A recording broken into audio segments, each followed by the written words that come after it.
절이 되면 많은 교회에서 많은 말씀들이 예수 그리스도의 부활을 증명하려고 합니다. 맞습니다.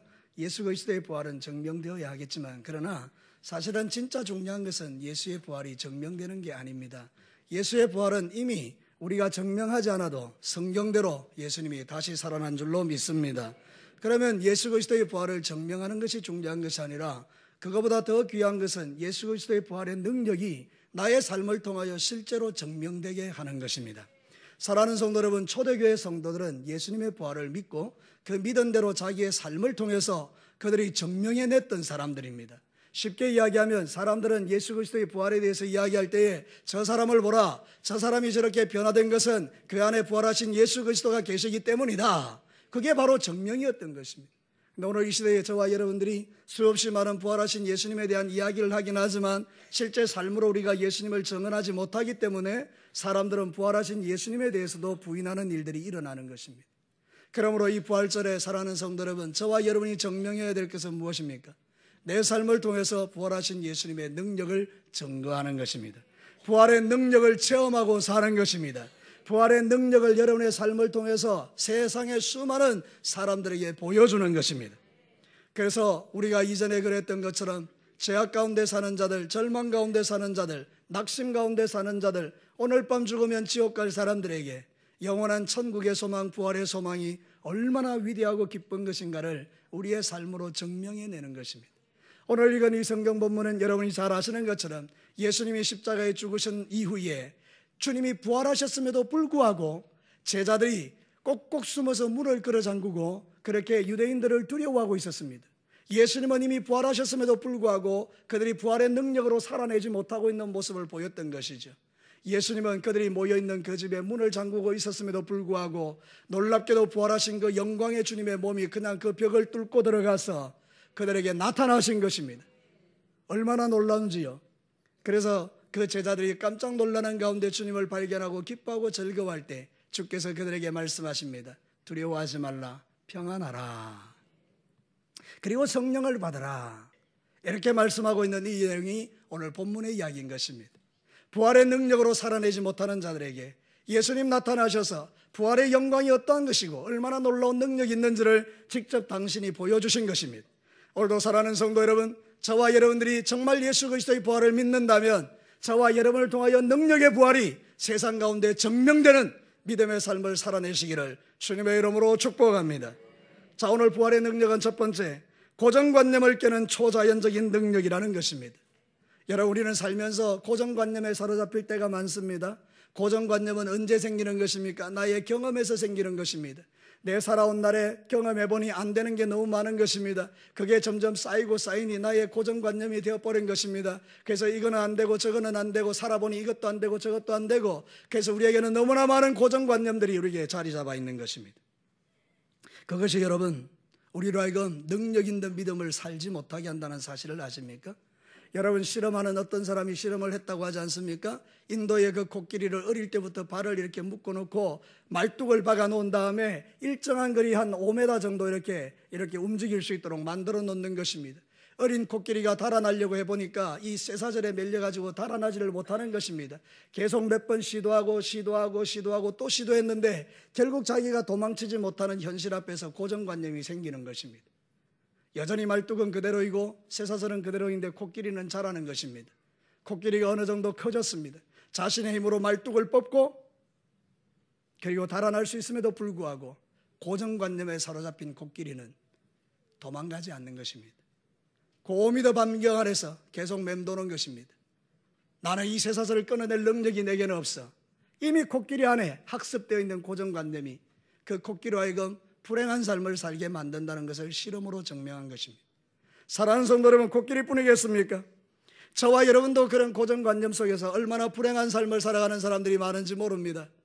사랑하는 성도 여러분, 부활하신 예수 그리스도는 우리의 이런 모든 고정관념을 깨뜨려 버리신 것입니다. 오늘 제자들이 가진 고정관념은 두 가지입니다. 하나는 뭔가 하면 예수님이 부활할 리가 없다는 것입니다. 죽은 자가 어떻게 살아나느냐는 말입니다.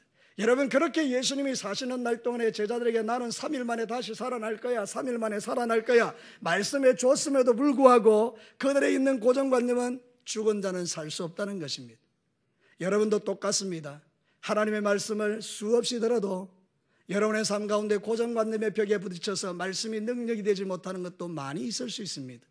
사랑하는 성도 여러분, 또 하나의 고정관념은 문을 끌어 잠그면 사람들이 들어오지 못할 거라고 생각한 것입니다. 모든 문들을 다 잠궜다고 했습니다. 여기서 원문에 잠근다라는 말은 뭔가 하면 이중 삼중으로 끌어 잠근다 이런 뜻입니다. 할 수 있는 최선의 방법을 다해서 사람들이 들어오지 못하도록 꼭꼭 잠궈뒀다 이런 뜻입니다. 그러니까 이 문을 잠그면 사람이 들어올 수 없다는 고정관념이 그 속에 있는 것입니다. 근데 예수님은 이 고정관념 두 가지를 멋지게 깨뜨려 버리셨죠. 그래서 예수님이 그 벽을 뚫고 들어오신 것입니다. 어떻게 들어왔습니까? 육체를 가지신 그 예수님이 어떻게 들어왔습니까? 여러분 놀라운 것 아닙니까? 이게 신비라는 것입니다. 이게 부활체라는 것입니다. 이 영광의 몸이라는 것이죠. 언젠가 우리가 예수님처럼 우리의 몸도 그렇게 변한다라고 성경은 우리에게 말씀하고 있습니다. 내가 지금 가지고 있는 눈에 보이는 이 육체로는 벽을 뚫고 들어갈 능력이 없지만 부활하신 예수님은 그 육체를 가지고도 들어갈 수가 있다 이 말입니다. 뿐만 아니라 여러분, 죽으신 예수님이 다시 살아나셔서 그들에게 손과 발의 못자국을 보여주시면서 당신이 살아나셨음을 그들에게 보여주셨습니다. 그제서야 그들은 모든 두려움을 다 이기고 기쁨으로 충만했다. 성경은 그렇게 오늘 말하고 있는 것입니다. 사랑하는 성도 여러분, 부활하신 예수님은 초자연적인 능력을 맛보신 분입니다. 하나님은 초자연적인 능력을 행하실 수 있는 분입니다. 사도행전 3장 14절과 15절 말씀 보십시오. 너희가 거룩하고 의로운 일을 거부하고 도리어 살인한 사람을 놓아주기를 구하여 예수님 죽이고 바라바를 놓아줬다 이 말이죠. 그래서 생명의 주이신 예수님을 죽였다는 것입니다. 그러나 우리 다 같이 읽겠습니다. 시작. 하나님이 죽은 자 가운데서 그를 살리셨으니 우리가 이 일의 정인이라. 할렐루야. 죽은 자가 살 수 없는 게 아닌 것입니다. 하나님은 살려내실 수 있는 것입니다. 그러므로 사랑하는 성도 여러분, 고정관념에서 벗어나시기를 축복합니다. 여러분이 안 된다라고 생각해서 안 되는 게 아니라 그 말입니다. 그런 일은 죽었다 깨어나도 일어날 수 없다라고 말해서 안 일어나는 게 아닌 것입니다. 하나님은 여러분이 생각하는 것보다 훨씬 크십니다. 말씀으로 천지를 창조하신 분입니다. 그분이 내 아버지 하나님이십니다. 우리는 믿음의 길을 걸어갈 때 이런 전능하신 하나님을 믿으면서도 세상 사람들보다 못한 믿음을 가지고 하나님을 대할 때가 많은 것입니다. 홍해가 갈라지는 일은 여러분 이스라엘 백성들에게만 일어난 사건이 아니고 오늘도 필요하시다면 하나님은 우리에게도 일으킬 줄로 믿습니다. 사랑하는 성도 여러분, 죽었다 깨어나도 안 된다는 것은 도대체 어디서 나온 생각입니까? 그것은 여러분의 생각입니다. 저도 과거에 주일학교도 해보고 SFC도 해보고 여러 가지 기관들을 맡아서 일할 때 제일 절망스러운 게 뭔가 하면 어느 정도 믿음을 갖고 있다는 사람들이 목사님, 전도사님 안 됩니다라고 말할 때 제일 절망해요. 왜냐하면 우리가 해보니 안 된다 그 말입니다. 고정관념이죠. 여러분, 해보니 안 될 수도 있죠. 그럼 반대로 올해는 해보면 될 수도 있지 않겠습니까? 왜 우리는 예전의 생각에 사로잡혀 고정관념에 사로잡혀 아유 안 됩니다. 우리 많이 해봤습니다. 여러분, 하나님이 언제 안 된다라고 하십니까? 할 수 있거든이 무슨 말이냐? 믿는 자에게는 능치 못함이 없다라고 주님이 아무리 말을 해도 우리는 우리의 고정관념으로 안 되면 안 된다라고 말하는 것입니다. 그러므로 주일학교 교사 여러분, SFC 교사 여러분, 또 뭐 여러 가지 지도청에 있는 여러분들, 여러분 꼭 기억하시고 뭔가 기도하고 주의 종들이 이야기하면 안 된다라는 이야기하지 말고 우리 한번 해보시지요. 하나님이 능력이 하나님이신데 초자연적인 능력인데 하늘의 만나를 40년 동안 매려 이스라엘 200만 명을 먹이신 주님인데 내추라기를 먹여서 그들을 고기로 배불리신 분인데 홍해를 갈라내신 분인데 여리고를 작살내신 분인데 죽은 자를 살리신 하나님이신데 한번 해보시죠. 이 얼마나 놀라운 일입니까? 예전에 제가 한번 이야기했죠. 제가 진주 동강교에 있었을 때 말이죠. 정말 제가 큰 위기 가운데 있었는데 이제 총동원주의를 하려고 하니까 장로님들이 못하게 한 것입니다. 목사님 가실 분이 뭐 그런 걸 합니까? 아닙니다. 제가 가기 전까지는 마지막까지 해볼게요. 그래서 총동원주의를 했는데 뭐 도와주는 사람들도 없고 한 10명 정도의 사람들을 데리고 그날 그 60명의 성도들이 모이는 그 사천교회에 아무도 올라오기 힘들어하는 그 교회에서 총동원주의를 하는 것입니다. 하나님께 기도하고 주님께서 주시는 확신 가지고 매일 나가서 전도하고 매일 복음을 전하고 매일 이 총동원주의에 대한 이야기를 했는데요. 여러분 놀라운 일이 그때 일어난 것입니다. 총동원주의를 하는데 막 사람이 구름대같이 올라온 것입니다. 그래서 막 교회당이 가득 차고 교육관이 옆에 있는데 거기서 텔레비전으로 예배를 드리고 막 이런 거예요. 깜짝 놀란 거죠. 집사님 한 분이 그때 이런 이야기를 한 거죠. 보십시오. 되지 않습니까? 사랑하는 성도 여러분, 무슨 이야기를 하려는지 아십니까? 때로는 하나님께서 우리가 주님을 위하여 신실하게 살기를 결정하면 하나님의 도우시는 역사가 사람의 생각보다 뛰어넘는다는 이야기를 하는 것입니다. 사랑하는 성도 여러분, 누가 하시는 일입니까? 하나님이 하시는 일입니다. 지금도 하나님은 저와 여러분을 위하여 일하고 계시는 줄로 믿습니다. 혹시 여러분이 하나님을 믿는 믿음 가운데 낭망된 부분들이 있으십니까? 여러분, 아닙니다. 주께서 기가 막힌 방법으로 역사해 주십니다. 저는 목장교회 이야기를 듣습니다. 목장 지도자의 이야기를 듣습니다. 그들의 간증들이 있더라고요. 여러분, 같이 모여서 기도하니 응답받는 역사들을 이야기하는데 얼마나 좋던지요. 지금도 하나님은 우리에게 그렇게 역사하시는 분인 줄로 믿습니다. 그러므로 여러분, 굳게 닫힌 문, 거기는 사람이 못 들어올 거야, 예수님은 죽었지만 못 살아날 거야, 그 고정관념이 다 깨어지는 현장이 오늘 본문의 현장인 것입니다. 사랑하는 성도 여러분, 우리 하나님은 초자연적인 하나님이십니다. 우리 예수님도 고정관념을 뛰어넘는 분입니다. 여러분, 누가복음 5장 4절과 6절에 여러분 잘 아시는 이야기 나와 있습니다. 말씀을 마치시고 시몬에게 이르시되 깊은 데로 가서 그물을 내려 고기를 잡아라. 깊은 데 가면 고기 안 잡히는 것입니다. 이거는 고정관념상 안 되는 이야기입니다. 시몬이 대답하여 이르되 선생님, 우리들이 밤이 새도록 수고하였으되 잡은 것이 없지만은 어디에 의지해서요? 말씀에 의지하여 내가 그물을 내리리다. 이게 중요한 거 아닙니까? 고정관념을 깨뜨리겠다는 것입니다. 안 잡혔는데, 밤새도록 수고해서 안 됐는데, 그러나 주님 말씀하시니 한번 해보겠습니다, 이거 아닙니까? 여러분, 어떻게 됐습니까? 하고 그렇게 하니 고기를 잡은 것이 어떻게 해요? 심이 많아 그물이 찢어지는지라. 할렐루야. 여러분, 성경의 이야기는 거짓말이 없습니다. 2000년 전에 그 갈릴리 바닷가에서 실제로 일어난 사건을 이 요한이 전가하고 있는 것입니다. 사랑하는 성도 여러분, 예수님의 부활은 단지 죄와 사망 권세를 이기고 부활하신 거기에 머물지 않습니다. 우리의 죄를 용서하는 데서 머물지 않는다, 이런 뜻입니다. 예수 그리스도의 부활은 우리를 이 땅에서 능력 있게 살게 하시는 겁니다. 원수에게 지지 마시기를 바랍니다. 어둠에게 지지 마시기를 바랍니다. 우리의 마음을 낙담케 하는 환경에 여러분의 마음을 갖다 바치지 말기를 바랍니다. 말씀으로 천지를 창조하신 그 하나님이 뭘 못하시겠습니까? 그러므로 사랑하는 성도 여러분, 하나님이 원하시면 오늘이라도 저와 여러분의 인생을 바꾸실 수 있는 분이 부활하신 주님이요, 전능하신 하나님이요, 초자연적인 하나님의 능력이라는 것을 저는 믿습니다. 사랑하는 성도 여러분, 예수 그리스도의 부활의 능력이 무엇입니까? 모든 고정관념을 뛰어넘게 하는 초자연적인 하나님의 능력, 이거를 간증하는 것이 그리스도인들이라는 거예요. 여러분이 세상에 나가서 단지 예수 믿으세요, 천국 갈 수 있습니다, 이렇게 말하는 거하고, 여러분이 초자연적인 하나님의 능력을 경험한 이후에 여러분들이 나가서 하나님께서 나에게 이렇게 역사하셨습니다라고 말하는 것은 조금 다르지 않겠습니까? 사랑하는 성도 여러분, 저와 여러분들이 이런 놀라운 하나님의 경험들이 여러분의 인생에 가득가득 쌓이게 되기를 주의 이름으로 축복합니다. 말씀이 실제가 되는 것이죠. 우리의 이 부활의 능력이 내 삶을 통해서 증명되는 것이죠.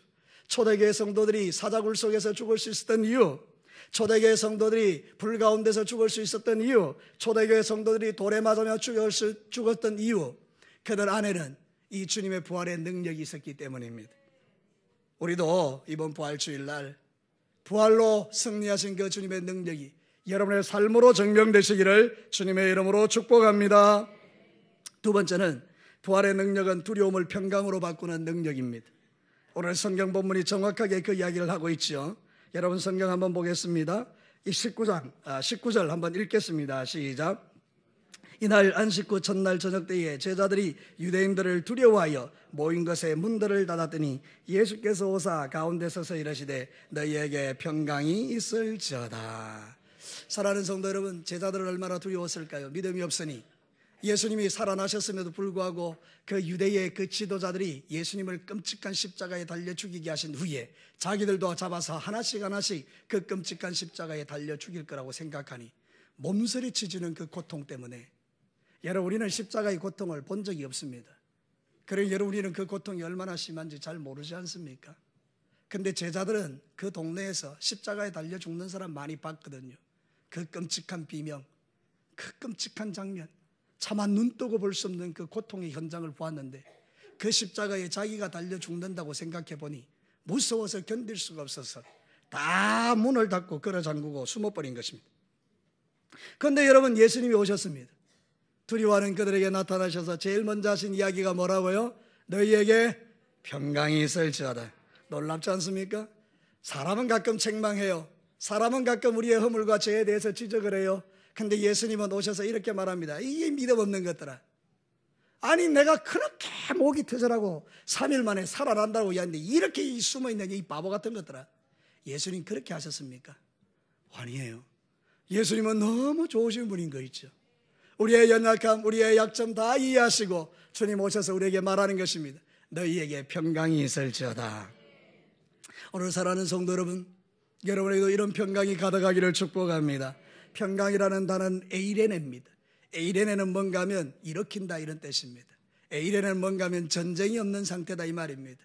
우리 전쟁을 경험하신 분들 여기 많이 있죠. 6.25 전쟁 때 얼마나 두려웠습니까? 얼마나 끔찍했습니까? 전쟁까지 참혹한 것은 없는 것입니다. 그런데 여러분, 전쟁이 그치고 평화가 찾아오면 살기가 너무 좋은 것입니다. 여러분, 부부싸움 하면 지옥 같습니다.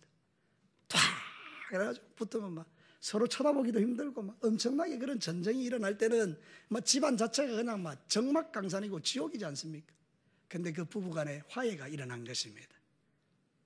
미안하다 그러고 사랑한다 그러고 서로 눈물 흘리면서 한번 끌어안아주면 거기가 바로 뭐가 되죠? 천국이 되는 것입니다.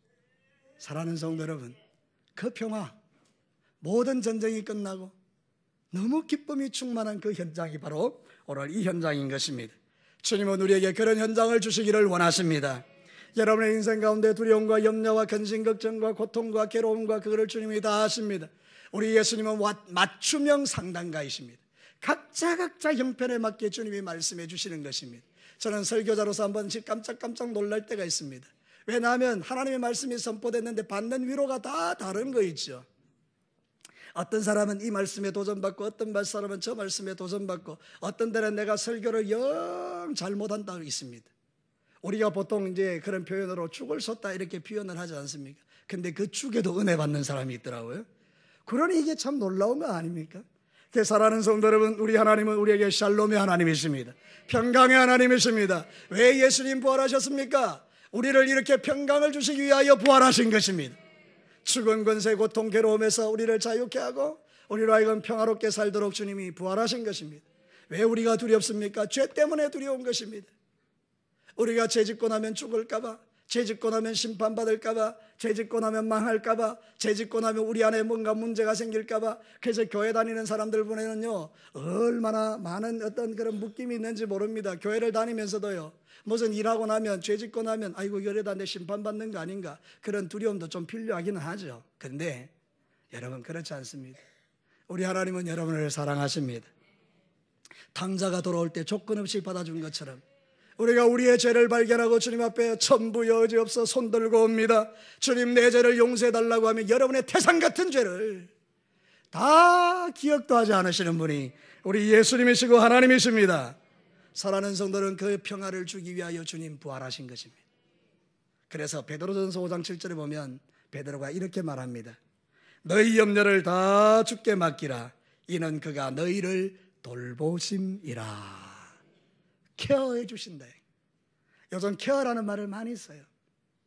돌봐주신다 이런 뜻이에요. 상담의 그 전문 용어 중에 케어라는 게 있는데 약한 자를 일으켜서 도와준다 이런 뜻이 있어요. 그러니까 여러분, 우리 예수님이, 우리 하나님이 어떤 분인가, 우리의 염려를 주께 다 맡기면 주님이 우리를 돌봐주시는 은혜를 베풀어 주신다는 것이잖아요. 이게 바로 부활의 능력이라는 것입니다. 사랑하는 성도 여러분, 주 예수가 부활하신 것은 우리의 죄를 다 용서하시기 위하여 부활하셨다면 우리가 죄로 인하여 두려워할 때 그 죄의 문제를 더 이상 고민하지 않도록 우리로 하여금 기쁨으로 바꾸어 주시는 분인 것입니다. 자, 우리 20절 말씀 한번 볼까요? 이 말씀을 하시고 손과 옆구리를 보이시니 제자들이 주를 보고 기뻐하더라. 시작은 어떻게 됐죠? 그들이 두려워했죠. 두려움 가운데 문을 걷어 잠그고 있었죠. 근데 지금은 그 현장이 어떻게 바뀌었습니까? 기쁨으로 바뀌었죠. 누구 때문에 바뀐 것입니까? 예수님 때문이죠. 어떤 예수님 때문에 바뀐 것입니까? 부활하신 예수님 때문에. 오늘도 저와 여러분은 부활하신 예수님을 믿는 줄로 믿습니다. 여러분의 심령에 기쁨이 충만하기를 축원합니다. 여러분의 가정에 기쁨이 임하시기를 축원합니다. 우리의 교회가 기쁨의 교회가 되기를 축원합니다. 우리의 다음 세대인 자녀들이요, 세상 살기 어렵고 힘들고 다음 세대의 미래가 보이지 않는다 할지라도 주님이 주시는 그 기쁨으로 여러분이 승리하시기를 바랍니다. 시편 34편 3절과 4절에 보면 이런 말씀을 합니다. 우리 한 목소리로 한번 읽어볼까요? 시작. 나와 함께 여호와를 광대하시다 하며 함께 그의 이름을 높이세. 내가 여호와께 간구하며 내게 응답하시고 내 모든 두려움에서 나를 건지셨도다. 할렐루야. 오늘 성경 본문에 보면 주님이 두 번 평강에 대해서 이야기합니다. 첫 번째는 여러분 19절에 나와 있죠. 두려움에 떠는 그들에게 너희에게 평강이 있을지어다. 근데 놀랍게도 21절에도 똑같은 이야기를 해요. 예수께서 또 이르시되 너희에게 평강이 있을지어다. 아버지께서 나를 보내신 것 같이 나도 너희를 보내노라. 왜 같은 이야기를 두 번 하셨을까요? 이유가 있습니다. 첫 번째 평강이 있으라 하는 것은 육신적으로 두려움에 벌벌 떠는 그들을 케어하시고 그들에게 위로하시고 힘내라고 격려해 주시는 거예요. 너희들 두려움 내가 안다. 두려워하지 마. 이제는 괜찮아. 이게 덤두대를 주시는 거예요.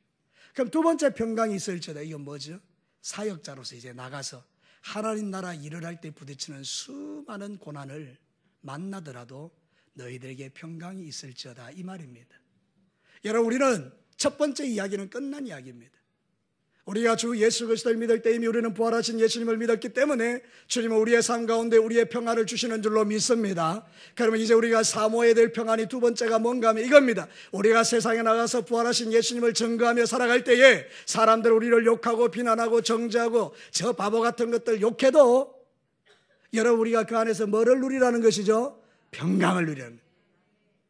여러분 이제 여러분이 하나님 나라 일을 할 때에 사람들이 여러분에게 입을 대고 막 여러 가지 이야기하고 비판하고 정죄할 때에 에이! 안 해! 이렇게 하지 말라는 것입니다. 사단의 도전 앞에서 의연하게 서서 주님이 평강이 있을지어다. 하나님이 나를 보내신 것처럼 내가 너희를 보내노라.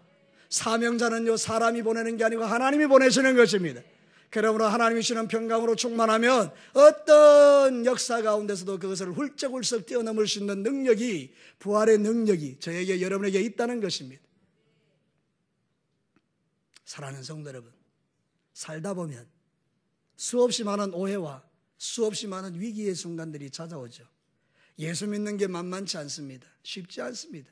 그래도 우리가 그 예수를 이기고 예수를 믿는 믿음으로 세상을 이길 수 있는 것은 주님이 우리에게 주시는 두 번째 평강 때문입니다. 여러분에게 이런 두 가지의 평강이 날마다 가득하게 되시기를 주의 이름으로 축복합니다. 오늘 우리는 죽어도 천국과 지옥 가지 않는 두려움, 지옥 가지 않는 평강이 우리에게 있습니다. 또 하나는 세상에 사는 날 동안에 주를 위하여 살면 하나님이 나에게 상 주실 평강이 우리에게 있습니다. 여러분 기억하시고 주님을 위하여 주님 오시는 그날까지 멋진 믿음의 길을 걸어가시기를 주의 이름으로 축복합니다. 마지막 세 번째입니다. 부활의 능력은 성령의 충만함으로 확장되는 능력입니다. 저는 이 부분이 너무 좋아요. 우리 예수님 오셔서 제자들에게 하신 게 있어요.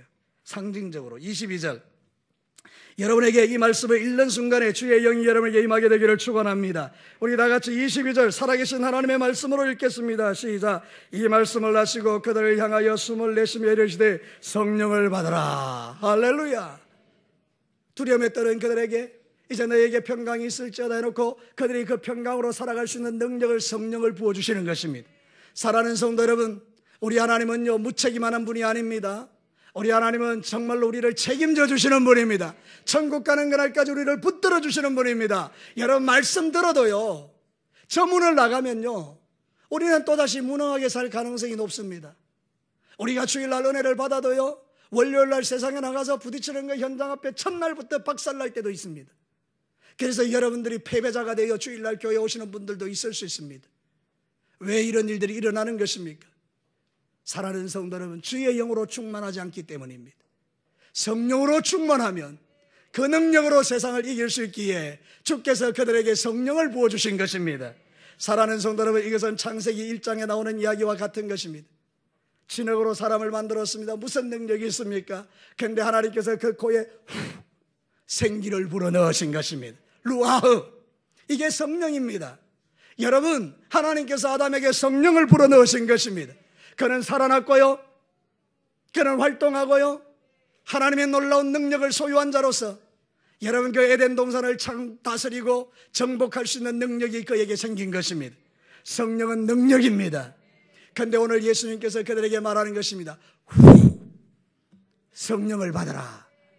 그래서 제자들이 그 성령으로 충만하고 이제 마가의 다락방에 가서 담대하게 기도할 때에 놀라운 성령의 세례를 받고 그들이 능력 있는 사역자로 문을 박차고 나가 주는 살아나셨다. 그리고 저들이 복음을 전하는 것을 볼 수 있지 않습니까? 성령이 능력입니다. 성령이 아니면 예수를 믿을 수 없습니다. 성령이 아니면 절망에서 벗어날 수 없습니다. 성령이 아니면 능력 있게 주의 일을 할 수 없습니다. 그래서 우리는 주의 성령을 충만하게 받으셔야 하는 것입니다. 사도행전 1장 8절에 여러분이 잘 아는 말씀입니다. 오직 성령이 너희에게 임하시면 너희가 권능을 받고. 성령이 임하는 게 증거가 뭡니까? 권능이 임한다는 것입니다. 시시하게 살지 않는다는 것입니다. 능력 있게 산다는 것입니다. 여러분 좀 더 능력 있게 사시기를 축복합니다. 성령을 구하시고 성령의 능력으로 충만하게 되면 우리는 저절로 정인이 되지 말라 그래도 나가서 막 정인이 되는 것입니다. 에스겔 37장에 보면 에스겔이 본 환상이 있습니다. 주님이 마른 뼈를 가득한 골짜기로 데려가셨습니다. 에스겔아 뭘 보느냐? 마른 뼈가 보입니다. 저 마른 뼈에게 대어내라. 뭐라고요? 생기가 가서 그들에게 붙으라고 대어내라. 에스겔이 그냥 대언을 합니다. 생기야 저 뼈들에게 가서 붙어라. 그때 여러분 마른 뼈들이 착착착착착착착 붙어가지고 큰 군대가 됩니다. 사랑하는 성도 여러분, 생기 성령이 들어가면 사람이 군대가 되는 것입니다. 용맹한 군사가 되는 것입니다. 저는 목회를 하면서 수없이 많은 사람들을 봅니다. 수없이 많은 사람들이 비리비리하게 연약하게 비실비실하게 그냥 믿음 자체가 그냥 희미하게 대충 세상과 섞여서 살아가는 사람들도 있습니다. 그러나 어떤 사람들은 그렇게 살지 않더라고요. 여러분 처음에는 그렇게 살았는데 말씀 듣고 기도하고 은혜 받고 성령 충만하니 사람이 바뀌는 거 있죠. 여러분도 변화되시기를 축복합니다. 성령님은 우리를 변화시키는 영이에요. 성령이 충만하면 사람 다 바뀌는 거예요. 군대가 되는 군대가. 사도행전 4장 31절에 보면 빌기를 다하며 모인 곳이 진동하더니 무리가 다 성령으로 충만하여 담대히 뭐를 전하더라고요? 하나님의 말씀. 어떻게 이들이 담대하게 하나님의 말씀 전할 수 있었습니까? 성령이 충만해. 어떻게 성령이 충만해졌습니까? 빌기를 다하며. 비는 게 뭐죠? 하나님께 기도했더니 뭐라고 기도한 겁니까? 적들의 위협 앞에서 하나님 저 원수 마귀와 적들은 우리에게 말합니다. 입 다물으라고 말합니다.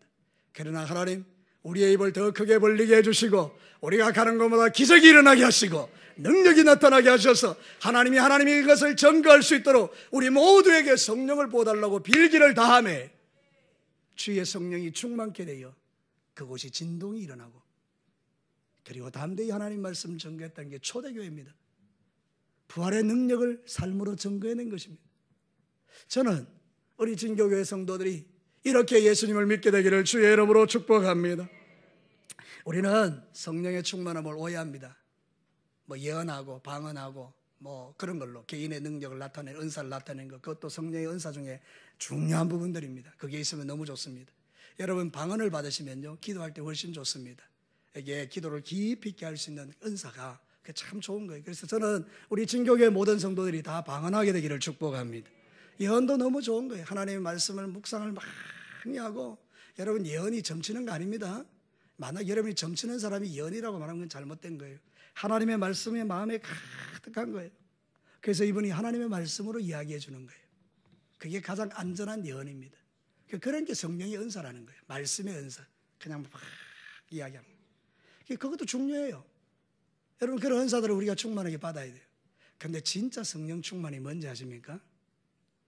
용서입니다. 제가 답을 가르쳐 드렸습니다. 진짜 성령 충만한 게 뭔지 아십니까? 용서입니다. 성경 한번 볼까요? 23절 우리 같이 한번 읽겠습니다. 시작. 너희가 누구의 죄든지 사하면 사하여질 것이요 누구의 죄든지 그대로 두면 그대로 있으리라. 사랑하는 성도 여러분, 저와 여러분들이 죄를 사해줘야 됩니다. 여러분이 아버지 세상에 나가서 여러분이 그 용서해줘야 되는 수많은 사람들 용서해줘야 됩니다. 뿐만 아니라 주 예수 그리스도의 복음을 전해서 그들이 죄사함 받도록 만들어줘야 되는 것입니다. 그래서 저는 성령 충만한 사람이 누구냐? 용서할 수 있는 사람이라고 믿어요. 아무리 뭐 능력 행하고 기적을 행하고 성령으로 뭐 충만하다고 막 바리바리 그래도 그 사람이 분노가 가득하고 미움이 가득하고 용서가 안 된다. 그건 아직 미성숙한 거죠. 근데 진짜 성령 충만한 사람들은 여러분 방언 좀 못해도 사람 용서를 너무 잘하는 거 있죠. 자기가 그냥 뭐 성품이 좋아서 용서하는 거 말하는 게 아닙니다. 하나님이 내 안에 계시니 그 사람을 다 용서해 주는 것입니다. 여러분 교회 오시면서요, 죽는 날까지 용서 안 해주는 사람들이 있습니다. 뭐 그렇게 많지는 않을 거예요. 그런데 하나님 앞에 깊이 회개하셔야 됩니다. 그거는 진짜 예수 믿는 삶이 아니기 때문입니다. 여러분이 진짜 예수님을 믿으면요, 주기도문의 역사가 일어나야 합니다. 우리에게 죄 지은 자를 사하여 준 것 같이 우리의 죄를 사해달라는 게 능력이 되는 것입니다. 주기도문을 주문처럼 외우는 사람에게는 나타날 수 없는 능력이에요. 주기도문을 진짜 기도를 하는 사람이 할 수 있는 능력이에요. 그게 성령 충만이다 이 말입니다. 이제 여러분들은 세상에 나가서 여러분과 부딪히는 수많은 사람들을 용서해 주시기를 축복합니다. 그리고 하나님께서 우리를 용서하신 그 사랑의 복음을 전거해서 그들이 하나님께도 용서받고 우리에게도 용서받고 그러면서 또 서로 용서해 주는 그런 사람들이 되기를 주의 이름으로 축복합니다. 말씀을 마치겠습니다. 오늘 우리 부활주일입니다. 부활은 증명할 필요가 없습니다. 부활을 왜 증명합니까? 예수님이 부활하셨는데, 성경대로 다 부활하셨는데, 중요한 것은 부활의 능력을 가지고 살아내는 것입니다. 우리의 삶으로 증명해내는 것입니다. 여러분 고정관념에 묶이지 마시고 초자연적인 능력이신 하나님을 여러분이 삶으로 체험하고 간증하시기를 축복합니다. 여러분의 두려움을 평강으로 바꾸시는 그 주님 때문에 마음에 있는 모든 두려움들이 다 사라지게 되기를 축복합니다. 성령의 충만함을 통해서 사람들을 용서하고 이해하고 덮어주고 그러면서 능력 있는 그리스도인의 삶을 살아내는 우리 모든 성도들이 되시기를 주님의 이름으로 축복합니다.